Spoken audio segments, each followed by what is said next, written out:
Alright, let's dive into this because there's a lot happening at Manchester United right now.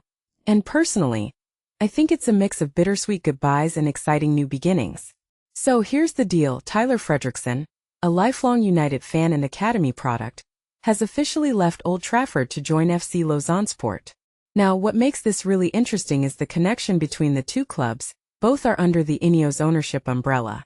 It's almost like Fredricson is staying in the family, just moving to a different room in the house. From my perspective, this move feels like a strategic step for his career. United's statement about him embarking on a new adventure hits home because, let's be honest, breaking into the first team at United is no small feat. He got a taste of senior football. But with the club's current squad depth, this move to Lausanne-Sport could be exactly what he needs to develop further. What many people don't realize is that these kinds of transfers often benefit both the player and the club in the long run, especially when there's a shared ownership structure. Now let's talk about the bigger picture here. United's transfer activity this window has been fascinating. On one hand, you've got academy players like Fredricson, Sonny Aljofree, James Bailey, and Malachi Sharp leaving, which is always a bit emotional. These guys have been part of the club's DNA for years. But on the other hand, United are clearly reshaping their squad.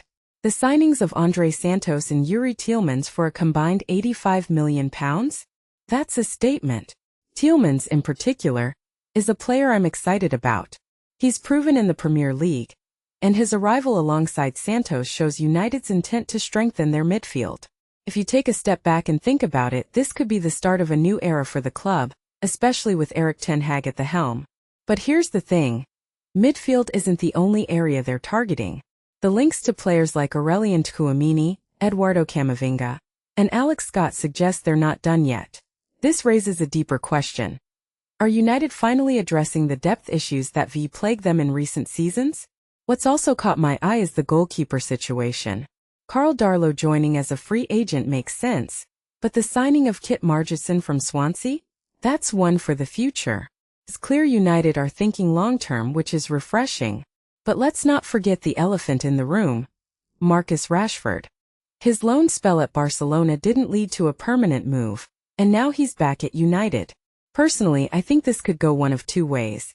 Either he rediscovers his form and becomes a key player again, or this marks the beginning of the end of his time at the club. His Instagram post was classy, but it also felt like a goodbye. What this really suggests is that Rashford's future is still very much up in the air. And how United handle this situation will say a lot about their direction. If you ask me, the most fascinating aspect of all this is the balance between letting go and bringing in new talent. United are clearly in a transition phase, and these moves feel like calculated risks. Fredrickson's departure, while sad, is part of a bigger strategy. The same goes for the midfield signings and the goalkeeper additions. One thing that immediately stands out is how United are trying to blend experience with youth, which is crucial for any club aiming to compete at the top level. But here's the kicker. With all these changes, are they doing enough to challenge for trophies next season? That's the million-dollar question.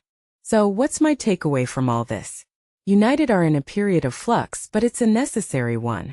Letting go of players like Fredricson and Casemiro, while bringing in Tielemans and Santos, shows a clear vision. However, the Rashford situation and the ongoing midfield hunt add an element of uncertainty. In my opinion, this could be a make-or-break season for the club. If they get it right, they could be back in the title conversation. If not, it's another year of rebuilding. What makes this really interesting is that United are finally taking bold steps, but whether they pay off remains to be seen. So what do you think? Are United on the right track? Or is there still work to be done? Let me know in the comments below. And don't forget to hit that like button if you enjoyed this breakdown. Cheers!